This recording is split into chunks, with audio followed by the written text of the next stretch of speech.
साथियों नमस्कार, मैं हरिश्चंद्र बर्णवाल इस वीडियो में आप सभी का स्वागत करता हूं। दोस्तों, लगातार दूसरे दिन सुप्रीम कोर्ट से राहुल गांधी को तगड़ा झटका लगा है। अब आपको लगेगा कि राहुल गांधी तो पहुंचे नहीं।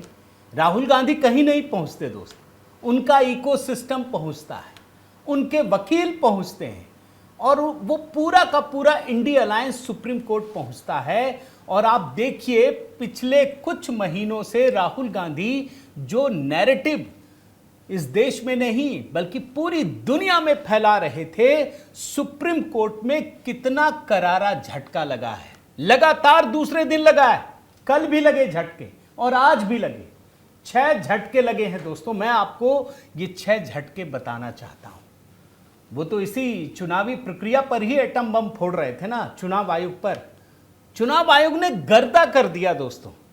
आज देखना जरूरी है कि जिस चुनाव आयोग को राहुल गांधी इतनी चुनौती दे रहे थे, आखिर उन्होंने कर क्या दिया। चुनाव आयोग ने कितना बड़ा काम किया है दोस्तों।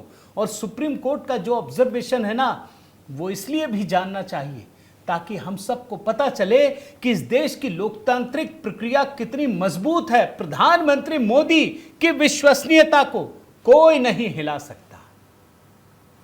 लेकिन आज सिर्फ सुप्रीम कोर्ट से झटका लगा ऐसा नहीं है, आज तो भारतीय जनता पार्टी ने भी गर्दा कर दिया। ऐसा आइटम बम फोड़ा है दोस्तों कि सीधे उसकी आंच सोनिया गांधी तक पहुंची है। सोनिया गांधी तक आप कल्पना कीजिए। और इतने पुराने मुद्दे, कई दशक पुराने मुद्दे, वोटों की डकैती।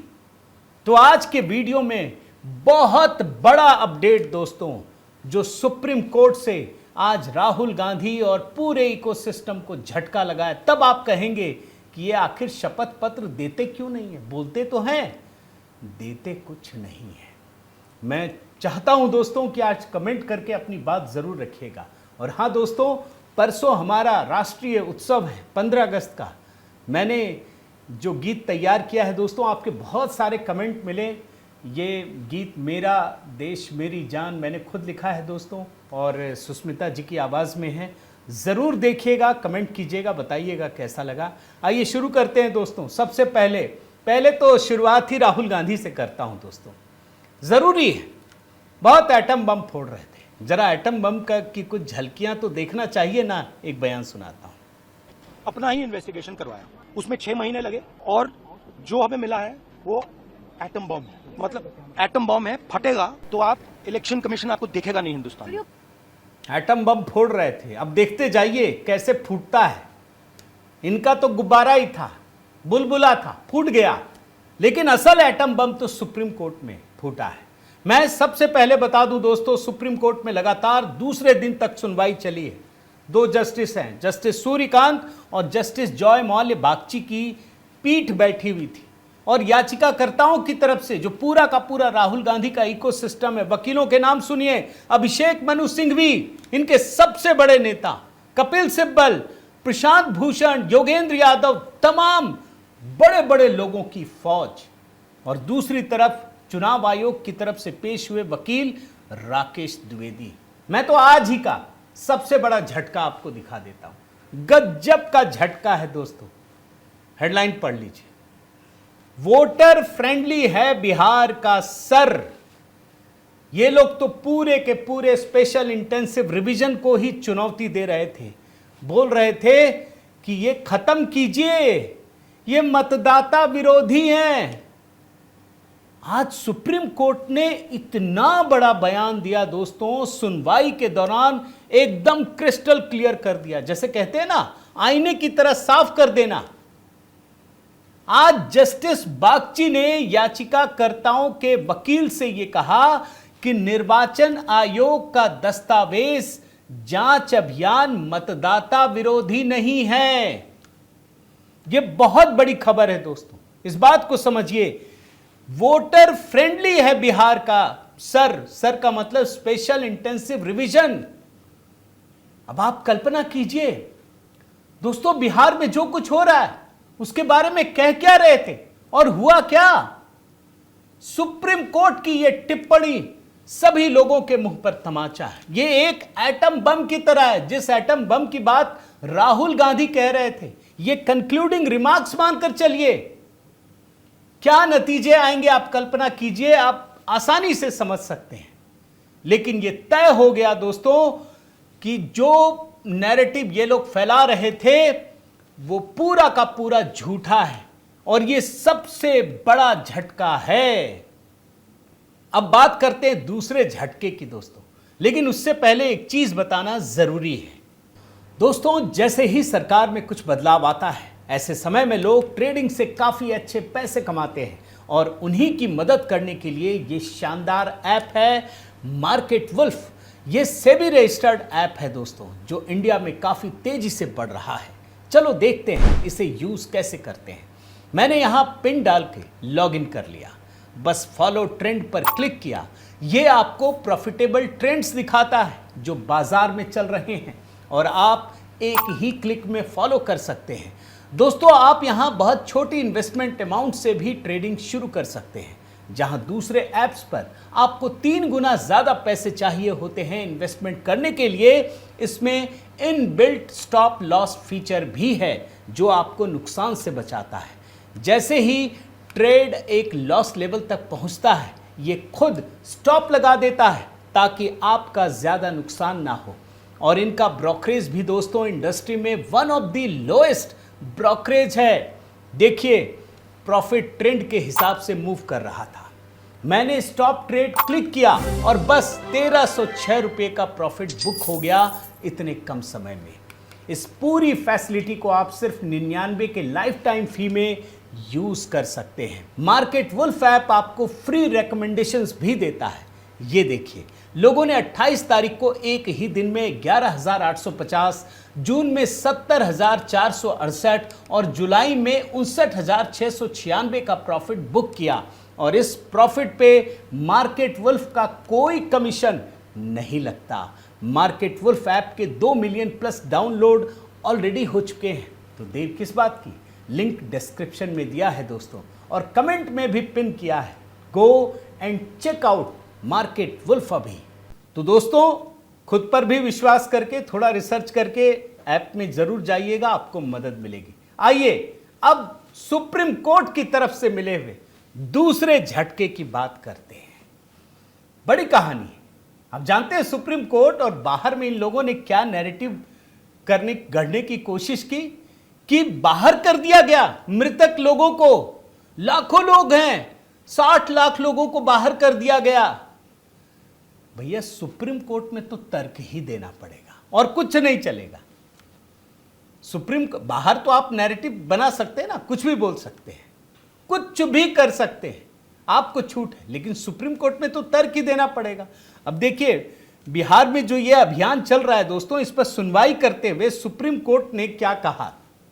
सुप्रीम कोर्ट ने कहा कि सर का तो मकसद ही है मृतक लोगों को मतदाता सूची से बाहर करना। और जानते हैं दोस्तों सुप्रीम कोर्ट ने के सामने चुनाव आयोग ने क्या कहा कि हमने मान लीजिए गलत सूची बनाई, मान लीजिए हमने सभी राजनीतिक दलों से कहा कि आप अपनी शिकायत लेकर आइए कि इसमें क्या गड़बड़ी है। कोई पार्टी नहीं आई, कोई भी पार्टी नहीं आई। और याचिकाकर्ता की तरफ से एक पेश वकील वृंदा ग्रोवर ने कहा कि 65 लाख लोगों में कई ऐसे प्रवासी मजदूर हैं जो फॉर्म नहीं भर पाए, उनके नाम मतदाता सूची से बाहर हो गए हैं। तो भैया ये क्या है? ये फाइनल सूची है क्या? चुनाव आयोग ने कहा कि ये फाइनल सूची है। ये फाइनल सूची नहीं है, इसमें सुधार की गुंजाइश है, और इसीलिए पूरा का पूरा 1 महीने का समय दिया गया है। दूसरी बात, जो दूसरा झटका मैं दिखा रहा था, सुप्रीम कोर्ट ने एकदम साफ कर दिया। पहला झटका कि सर वोटर फ्रेंडली है। अच्छा क्यों कहा यह भी मैं आपको बता देता हूं। जब इन लोगों ने कहा ना शुरू में कि यहां तो दस्तावेज हैं, इतने हैं, कैसे होंगे, सुप्रीम कोर्ट ने कहा कि चुनाव आयोग ने तो पहले 7 ही दस्तावेज दिए थे, पहले तो 7 ही दस्तावेज थे, अब तो 11 दस्तावेज दे दिए गए हैं। आप क्या समझते हैं? तो ये दूसरा बड़ा झटका है दोस्तों। पहला वोटर फ्रेंडली और दूसरा कि सर का मकसद ही मृतक लोगों को मतदाता सूची से बाहर करना है। तीसरा बड़ा झटका, यह भी सुन लीजिए, आधार कार्ड के लिए ये लोग बड़ा इतरा रहे थे, आधार कार्ड लाओ, आधार कार्ड लाओ। आप भी जानते हैं दोस्तों कि हमारे देश में एक ऐसी व्यवस्था बन गई जहां कुछ लोग, सबके बारे में तो नहीं कहा जा सकता, लेकिन कुछ लोग और कुछ विशेष जगहों पर चंद पैसों के लालच में आधार कार्ड बना देते हैं। क्या आधार कार्ड अगर आपका बन गया तो आपकी नागरिकता हो जाएगी? अच्छा, मजेदार चीज आपको बताता हूं, जब आधार कार्ड लाया गया था ना, तो यही लोग विरोध कर रहे थे कि ये क्या नागरिकता पहचान पत्र है। यही तर्क फिर से सुप्रीम कोर्ट में आया दोस्तों। मैं अभिषेक मनु सिंघवी ने जो कहा वो मैं पहले बताता हूं। आखिर चुनाव आयोग आधार कार्ड और वोटर कार्ड को मान्य दस्तावेजों की सूची में शामिल करने का विरोध क्यों कर रहा है? यह साफ है कि चुनाव आयोग इन पर विचार नहीं करना चाहता है, क्योंकि उनका कहना है कि यह नागरिकता निर्धारित करने के लिए अपर्याप्त है, अन्यथा कोई कारण नहीं है। जस्टिस सूर्यकांत ने क्या कहा दोस्तों, सुनिए। यह तीसरा झटका बता रहा हूं आपको। जस्टिस सूर्यकांत ने कहा कि वे ऐसा नहीं कहते, भाई नागरिकता तो सरकार ही तय करेगी, चुनाव आयोग नहीं करेगा। लेकिन आधार एक्ट में ऐसा कहा गया है, जो आधार एक्ट बना है ना, उसी में यह कहा गया है कि इससे आप किसी की नागरिकता तय नहीं कर सकते। यानी यह साफ हो गया कि चुनाव आयोग ने जो वोटरों की एलिजिबिलिटी के लिए बनाया है कि आधार कार्ड मान्य नहीं है, वो सुप्रीम कोर्ट ने उसकी पुष्टि कर दी। यह है तीसरा सबसे बड़ा झटका जो सुप्रीम कोर्ट में लगा है। चौथे झटके की बात सुनिए। सिंघवी साहब बहुत बड़े वकील हैं, आप जानते हैं कि जब खड़े होते हैं तो क्या क्या नहीं बदल जाता। सुप्रीम कोर्ट ने उन्हें चुनाव आयोग की शक्ति का परिचय करवाया। मैं जरा कोट अनकोट में कुछ जो बिंदु है, जो बातचीत हुई, मैं पढ़कर सुनाता हूं। अभिषेक मनु सिंघवी क्या कहते हैं? नागरिकता का निर्धारण एक ऐसी प्रक्रिया है जो चुनाव आयोग के अधिकार क्षेत्र में नहीं आती है। नागरिकता के आधार पर लोगों को हटाने के लिए एक प्रक्रिया का पालन करना होता है। चुनाव आयोग नागरिकता चेक करने वाली पुलिस नहीं है। चलिए ठीक है, सही कहा उन्होंने, लेकिन जस्टिस कांत ने क्या कहा, अब जरा वो सुनिए। कोट अनकोट में पढ़ रहा हूं दोस्तों। यह सही है कि नागरिकता तय करने या उसे प्रदान करने का कानून संसद से पारित होता है, यह बात सही है।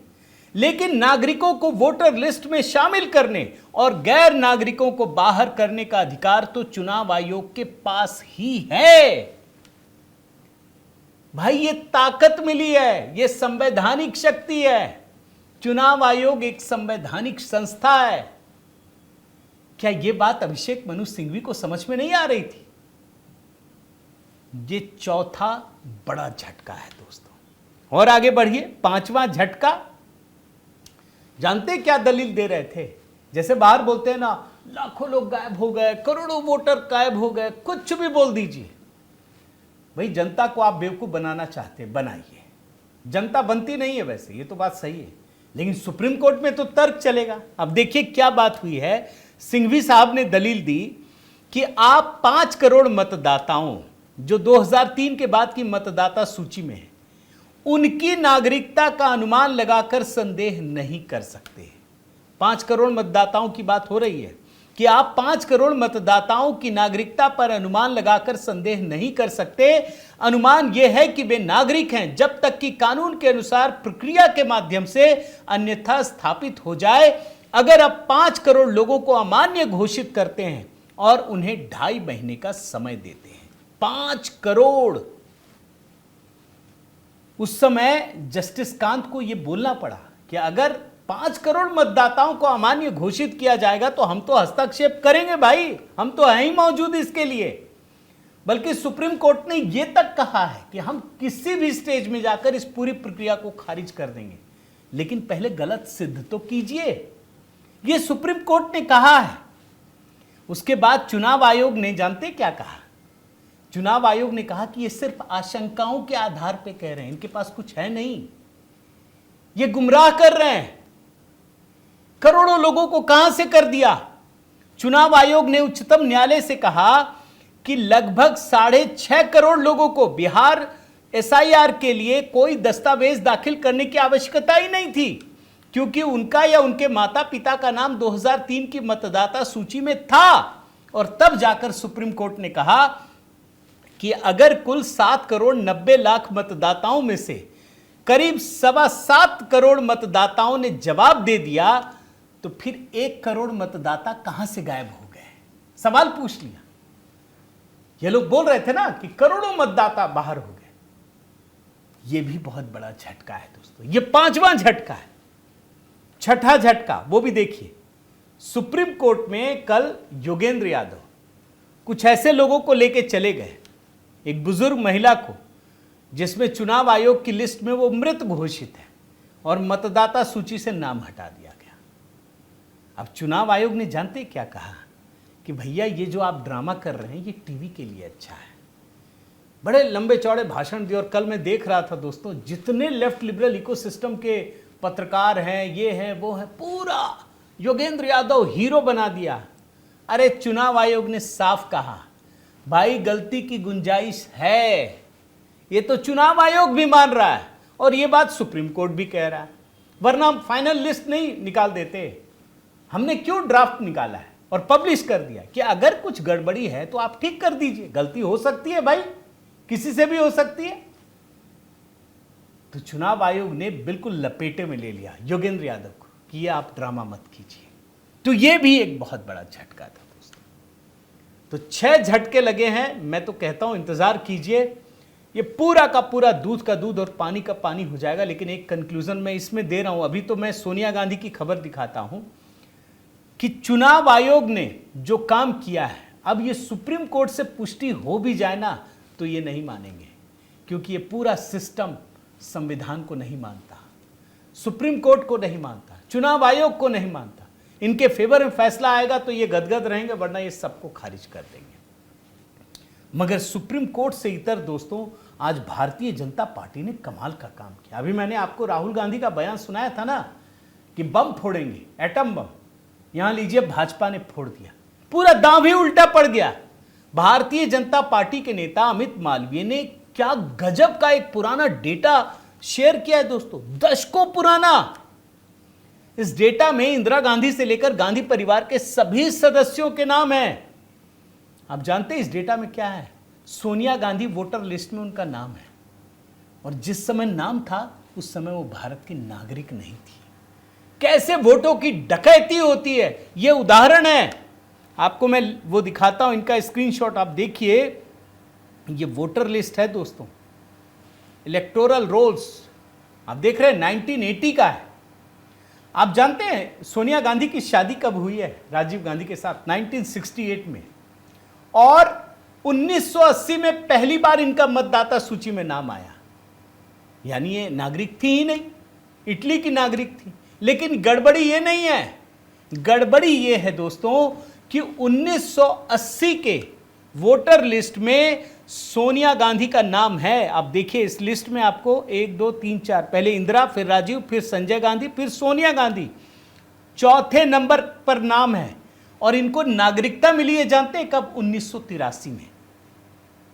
मतलब भारत की नागरिक नहीं है, इटली की नागरिक हैं, और वोटर लिस्ट में इनका नाम है। यह होती है वोटों की डकैती। सीधे सोनिया गांधी की कहानी आपको दिखाना। आप कल्पना कर सकते हैं दोस्तों, उस समय पूरा का पूरा गांधी परिवार, उनका जो निवास था वो प्रधानमंत्री इंदिरा गांधी का आधिकारिक निवास था, 1 सफदरजंग रोड। उसी पते पर पंजीकृत मतदाता इंदिरा गांधी, राजीव गांधी, संजय गांधी, मेनका गांधी, सारे के सारे लोग थे। और उस समय जब ये सूची बनाई गई थी ना, तो ये माना गया था कि 1 जनवरी 1980 यही एलिजिबल डेट रहेगा। सोनिया गांधी का नाम जोड़ दिया गया। मतदान केंद्र था 145, क्रम संख्या थी 388। साफ साफ भारत के संविधान का उल्लंघन था। बोलता कौन? सैया भय कोतवाल तो डर काहे का? सुने है ना, प्रधानमंत्री है परिवार में, उसी के लिस्ट में एक ऐसे शख्स का नाम है जो भारत की नागरिक ही नहीं। ये घपला एक बार नहीं हुआ, एक बार फिर हुआ। 1983 में आइए, उस समय नाम हटा दिया गया।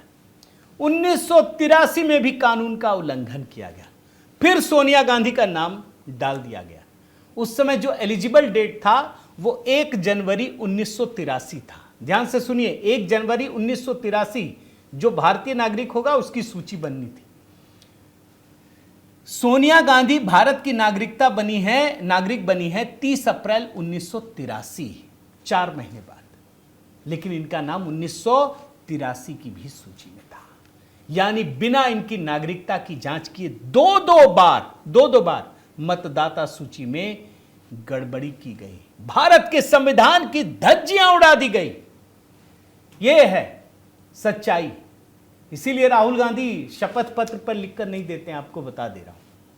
एक और घपला दोस्तों, आज भारतीय जनता पार्टी के अनुराग ठाकुर ने एक प्रेस कॉन्फ्रेंस में बताया। जानते हैं राहुल गांधी का उनका जो संसदीय क्षेत्र है रायबरेली है।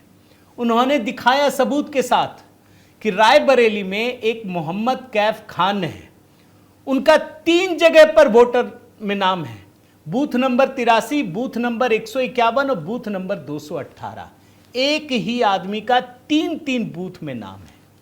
एक और खुलासा किया उन्होंने, एक हाउस नंबर है 189, यहां पोलिंग बूथ नंबर है 131। जानते हैं, एक ही घर पर 47 वोटर आईडी रजिस्टर हुए हैं। एक ही घर में 47 वोटर आईडी। अब भाजपा पूछ रही है, अनुराग ठाकुर पूछ रहे हैं, आप तो इसका मतलब है फर्जीवाड़े से जीते होंगे, और आपसे पहले तो कई सारे लोग जीते, सब फ्रॉड करके जीते होंगे। आपने तो नाम नहीं लिया राहुल जी, आप फ्रॉड से जीते हैं, सोनिया जी भी जीती हैं।